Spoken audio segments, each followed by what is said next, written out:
नमस्कार दोस्तों EPS 95 pension को लेकर हम बार बार चर्चा करते हैं। आप लोगों को पता होगा कि 2014 में सरकार ने बुजुर्गों का साथ पाकर सत्ता पाई थी। 2019 में भी पेंशनरों ने समर्थन दिया था, 2024 में भी भरोसा किया था, लेकिन आज वही बुजुर्ग खुद को ठगा महसूस कर रहे हैं। ईपीएस 95 पेंशन की न्यूनतम पेंशन आज भी 1000 रुपये है, जबकि मंत्री सांसद सबकी पेंशन में कोई कमी नहीं है, तब से कई बार बढ़ चुकी।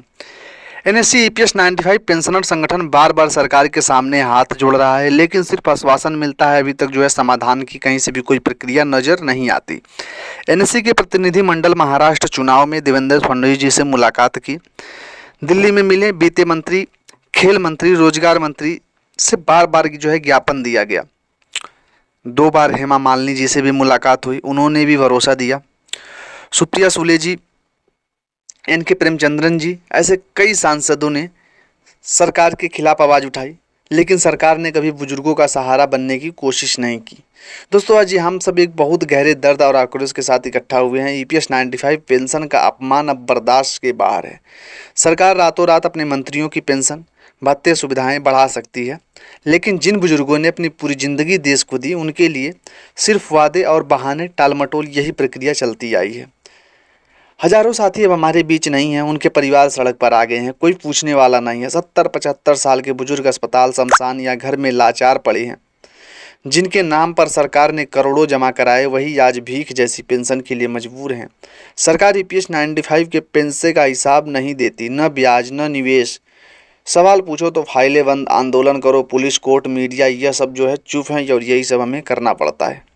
सरकार ने यूनिफाइड पेंशन स्कीम यूपीएस लागू की, जिससे न्यूनतम पेंशन 10,000 पेंशन की बात, लेकिन ईपीएस 95 पेंशनरों को इसमें कोई राहत नहीं मिली। ईपीएस 95 पेंशन की मांग है कि कम से कम 7,500 डीए मिले, लेकिन सरकार सिर्फ तारीखें बढ़ाती है, समाधान बिल्कुल नहीं चुनती। एनएससी के अध्यक्ष हजारों पेंशनरों हर बार दिल्ली जाते हैं, लेकिन सिर्फ आपका काम हो जाएगा ये झुंझुना उनको मिलता है। जब मंत्री सांसद की पेंशन, भत्ते, सुविधाएं रातों रात बढ़ सकती हैं, तो ईपीएस 95 पेंशनरों की पेंशन क्यों नहीं बढ़ती?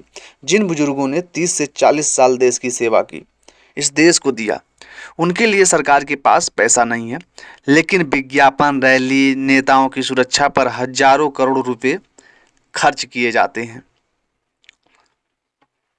क्या यही सबका साथ सबका विकास है? बुजुर्गों को सड़क पर छोड़ दो। 78 लाख ईपीएस 95 पेंशनर्स हैं, उनके परिवार हैं, सबने मिलकर 40-45 करोड़ वोटर हैं, फिर भी सरकार ध्यान नहीं देती। हर चुनाव में बुजुर्गों को झूठा सपना दिखाया जाता है, लेकिन चुनाव के बाद वही फाइलें बंद हो जाती हैं। ईपीएस 95 पेंशन की मांगें क्या थी? छोटी सी मांग थी, न्यूनतम पेंशन 7,500 और डीए लागू किया जाए, साथ में चिकित्सा, परिवारिक पेंशन, पुरानी राशि जमा, ब्याज दिया जाए। ईपीएस 95 पेंशनर के लिए अलग से बजट प्रावधान हो, एनएससी के साथ वार्ता पर ठोस फैसला लिया जाए। लेकिन आप देखोगे, जिस घर में बुजुर्ग का सम्मान नहीं, वहाँ सुख शांति नहीं रहती। आज सरकार बुजुर्गों का सहारा बनने की बजाय उन्हें बोझ मान रही है। क्या यही भारतीय संस्कृति थी? साथियों, अब वक्त आ गया है, हमें अपने एकता को दिखाना होगा, हमें एकजुट होना होगा, एनएससी की आवाज़ से सड़क तक को गुजारना होगा। सरकार को याद दिलाना होगा, जिसने आपको सत्ता दी, वो आपको सत्ता से बाहर भी कर सकते हैं। बुजुर्गों का अपमान बर्दाश्त नहीं होगा। जब तक न्याय नहीं होगा, तब तक संघर्ष जारी रहेगा। ईपीएस 95 पेंशनरों ने, ये किसको नहीं पता है, 2014 में अगर सही बता रहे हैं, सत्ता में सरकार आई तो सिर्फ हमारे बुजुर्गों की वजह से आई, क्योंकि उन्होंने वादा किया था, प्रकाश जावड़ेकर साहब ने वादा किया था कि ईपीएस 95 पेंशन तुच्छ पेंशन है, उसको हम बढ़ाएंगे, सत्ता आएंगे। लेकिन सत्ता में आने के बाद 1,000 रुपये किया, उसके बाद कहीं से कोई सूद खबर नहीं ली, और आज धीरे धीरे 10 से 15 साल भी बीतने को हो जाएगा। कार्यकाल तो ख़त्म ही होगा मोदी जी का ये, क्योंकि ये तो बढ़ाने वाले हैं नहीं।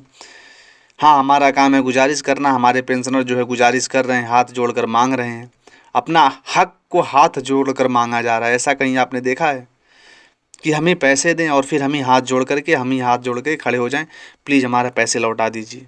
इस प्रकार की नौबत हमारे ईपीएस 95 पेंशनरों के साथ में आ रही है।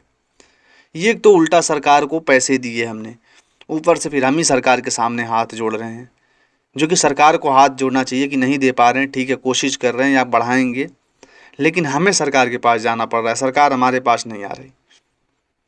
इतने सारे पैसे अगर बजट का सही से प्रावधान होता, सही से पैसे को मैनेज किया जाता। आज भी झुंझुना कह दिया जाता है कि पेंशन जो है वो घाटे में चल रहा है, पीएफ फंड घाटे में चल रहा है। घाटे में चल रहा तो फंड को बंद कर दो ना, जिन लोगों ने योगदान दिया उनके पैसे जमा कराओ, ख़त्म करो इस कहानी को। क्यों बुजुर्गों को, आने वाले भी बुजुर्गों को आप इस प्रकार से परेशान करोगे? जो बुजुर्ग जा रहे हैं वो तो परेशान